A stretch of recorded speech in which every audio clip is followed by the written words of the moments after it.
காலையில் 5 மணிக்கு அலிப்பிரியிலேருந்து நடக்க ஆரம்பிச்சு மதியம் 1 மணிக்கு க்யூவில் வந்து நிற்க ஆரம்பிச்சு 7 மணி போல் இந்த மாதிரி குடோனில் வந்து அடைச்சி வச்சுட்டாங்கங்க.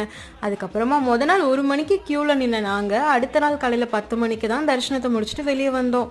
ஃபர்ஸ்ட் டைம் இந்த மாதிரி திருப்பதிக்கு நடந்து போய் தரிசனம் பார்த்ததுனால எங்கே பேக் எடுத்துகிட்டு போகணும் என்ன பண்ணணும் எதுவுமே தெரியாமல் போனதுனால ரொம்பவே கஷ்டப்பட்டுட்டோம். ஆனால் நெக்ஸ்ட் டைம் கரெக்டாக பண்ணிவிடுவோம்னு நினைக்கிறேன். ஏன்னா இந்த எக்ஸ்பீரியன்ஸ்னால தரிசனத்தை முடிச்சுட்டு வெளியே வந்தோன்னே பார்த்தீங்கன்னா பயங்கர பசியில் வந்தோம். எல்லாரும் ஹோட்டலில் சாப்பிட்டது அவ்வளோ நல்லா இல்லை, அதனால அப்படியே அன்னதானத்துக்கு வந்துட்டோம். ஆந்திரா வந்ததுலேருந்து 2-3 வாட்டி சும்மா பைக் எடுத்துகிட்டு மேலே திருப்பதிக்கெலாம் வந்து போயிருக்குமே தவிர போய் தரிசனம் வந்து பார்த்ததில்ல. ஃபைனலி இந்த தடவை போய் பார்த்துட்டு வந்தாச்சு.